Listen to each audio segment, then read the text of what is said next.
دیکھو اب بڑا مسئلہ یہ ہے کہ آج کل مردوں کو تو دین کی بات ادھر ادھر سے سننے کا موقع مل جاتا ہے, خواتین کو دین کی بات بالکل بھی سننے کو نہیں ملتی.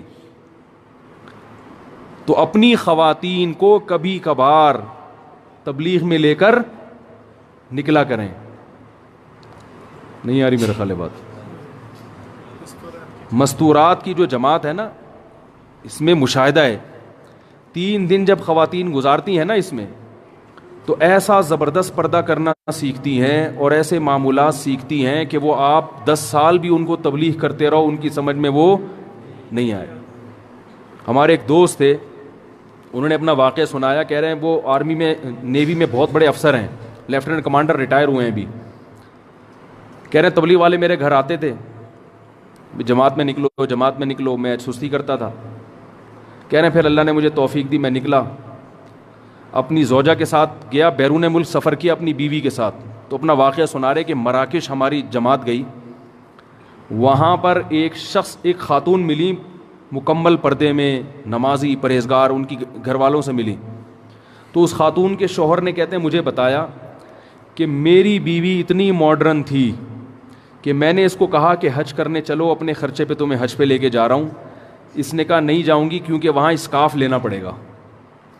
یعنی حج فری میں اگر کوئی کرا رہا ہو تو سب کرتے ہیں نا.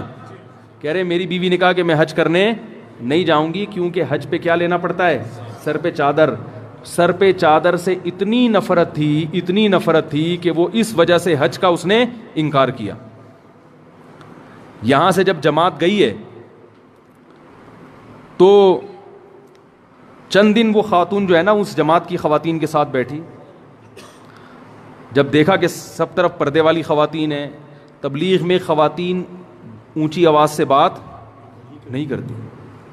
میں یہ نہیں کہہ رہا گھر میں خاتون کو اونچی آواز سے بولنے نہ دیں, وہ تو سب گھروں میں کبھی اونچی آواز کبھی نیچی آواز, وہ سب چلتا ہے کہ آپ جا کے پورا وہ افغانستان بنا دیں اس کو, ٹھیک ہے نا, وہ افغان طالبان کا جو دور تھا نا وہ بنا دیں, وہ تو سب گھروں میں ہوتا ہے.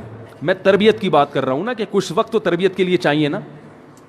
تو 3-4 دن وہ جب ان کے ساتھ رہی نا تو اس کو روحانی سکون محسوس ہوا, کیونکہ اللہ نے سکون کس میں رکھا ہے, دین میں رکھا ہے. بے دین میں سکون تھوڑی ہے.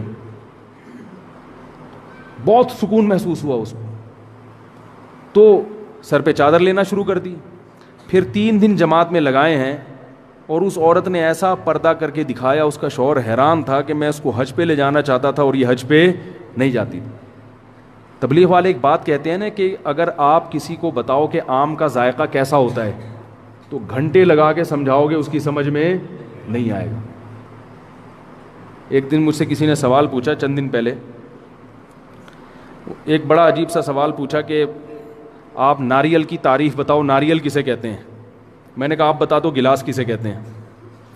یعنی وہ مجھے نیچا دکھانے کے لیے نا کہ ناریل میں بولوں گا کہ درخت پہ لگتا ہے تو وہ جواب میں دیں گے کہ بھئی کھجور بھی تو درخت پہ لگتا ہے. پھر میں بولوں گا وہ سمندر کے کنارے لگتا ہے تو وہ کوئی دوسرے درخت کا نام لے لیں گے, وہ بھی تو سمندر کے کنارے. تو بہت مشکل ہے نا کسی چیز کو ڈیفائن کرنا. تو میں نے کہا آپ مجھے بتا دو گلاس کسے کہتے ہیں. اس نے کہا گلاس کہتے ہیں جس میں پانی پیتے ہیں. میں نے کہا تو جگ میں بھی پیتے ہیں.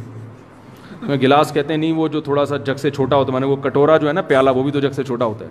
تو وہ سمجھ گیا کہ یہ جو ہے نا یہ سمجھ گئے کہ یہ مجھے پھنسانا چاہ رہے ہیں. تو بہت ساری چیزیں ایسی ہوتی ہیں جو بالکل واضح ہوتی ہیں مگر آپ ان کو ڈیفائن نہیں کر سکتے, ان کی تعریف نہیں کر سکتے, یعنی وہ الفاظ میں آپ ان کو بیان نہیں کر سکتے. اگر آپ کسی کو سمجھانا چاہ رہے ہو گلاس کسے کہتے ہیں تو آپ گلاس کی تعریف کرو گے اسٹیل سے بنی ہوئی چیز, تو وہ لوہے سے بھی تو بنتے ہیں گلاس. تو حل کیا ہے کہ گلاس لا کے اس کے سامنے رکھ دو کہ اس کو بولتے ہیں گلاس.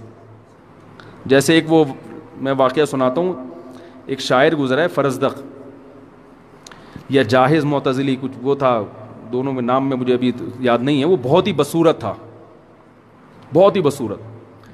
ایک دن وہ بازار میں ٹہل رہا تھا تو ایک بڑی خوبصورت عورت آئی اور اس کا ہاتھ پکڑ کے اس سے کہا میرے ساتھ چلو.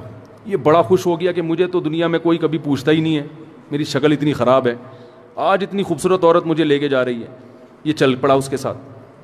تو ایک تصویر کی دکان پہ گئی اور دکان والے سے بولا ایسا, یہ کہہ کے واپس آ گئی. وہ بڑا پریشان ہوا, بھائی یہ کیا ڈرامہ ہے. مجھے یہاں دکان پہ کھڑا کر گئی اور دکان والے سے کیا بول کے گئی ہے؟ ایسا. تو اس جاہز معتزلی نے دکان والے سے پوچھا بھئی یہ کیا ماجرا ہے؟ تو اس دکان والے نے کہا یہ عورت میرے پاس آئی تھی اور مجھے کہنے لگی شیطان کی تصویر بنا دو. ہے بھائی کیا بنا دو؟ شیطان کی تصویر بنا دو. تو میں نے کہا کہ بھئی شیطان کیسا ہوتا ہے؟ تو یہ کافی دیر سمجھا رہی تھی ایسا ہوتا ہے، یوں آنکھیں ہوتی ہیں، ناک ٹیڑھی ہوتی ہے، یہ ہوتا ہے. تو میری سمجھ میں نہیں آ رہا تھا. تو اس نے تمہیں لا کے کھڑا کر دیا کہ کیسا ہوتا ہے؟ ایسی بنا دو. تو بہت ساری چیزوں کو لفظوں میں بیان نہیں کیا جا سکتا، وہ جب تک دیکھے نہیں انسان اس کی سمجھ میں نہیں آئیں. تو اپنے گھروں کی خواتین کو کبھی کبھار تبلیغ میں لے جایا کرو. اس کا فائدہ کیا ہوگا؟ تھوڑا سا گھر میں دین آئے گا، شوہر کے حقوق بھی سیکھیں گی، ساس سسر کے حقوق بھی انشاءاللہ سیکھ جائیں گی، بچوں کی تھوڑی سی تربیت بھی سیکھ جائیں گی، کچھ معمولات پہ آ جائیں گی، نماز روزے پہ آ جائیں گی، آواز بھی تھوڑی کیا ہو جائے گی؟ پست ہو جائے گی. جب 3 دن تک وہ آہستہ بولیں گے، تبلیغ میں اونچا نہیں بولنے دیتے خواتین کو، تو 3 دن جب آرام سے بولیں گی تو ان کو اندازہ ہوگا کہ گھر میں چیخو پکار کتنا برا کام ہے.